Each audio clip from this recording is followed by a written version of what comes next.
Kels, how do you keep your body fit and healthy?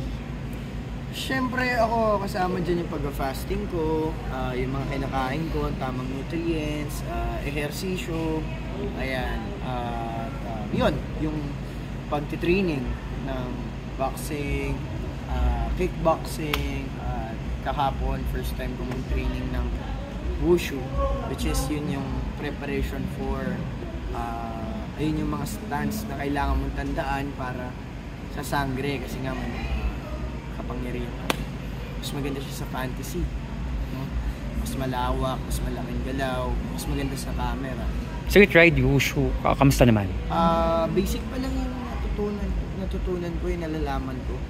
Pero ang hirap, sobrang hirap, kailangan mo maging flexible. As in, kailangan mo mag-stretch palagi pagkagising bago matulog. Kasi talagang sumakit yung mga katawan ko, kahit nagtitraining na ako, masakit pa rin. Kasi iba.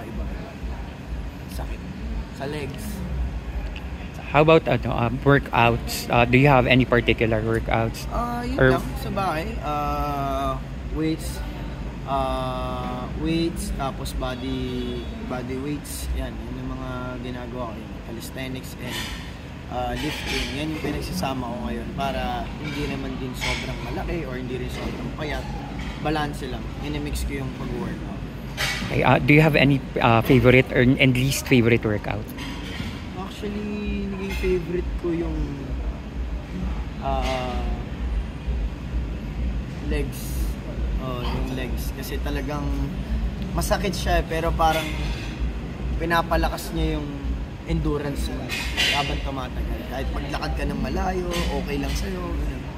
Yung least favorite workout? Anong? Yung least favorite?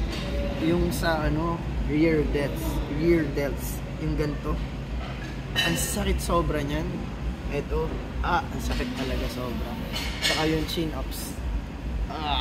Pero home workout lang ginagawa? Oo, home workout. Nice Gusto ko siya pero parang sige na sa dulo ka na. Okay. Sakit eh. Oo. Pero in fair sa'yo, favorite mo yung legs Kasi yung iba ayaw nila. Legs. Kailangan niya para hindi tayo maging chicken legs. Okay. Next is diet. How about diet? May mga sinusunod ka ba? Dati,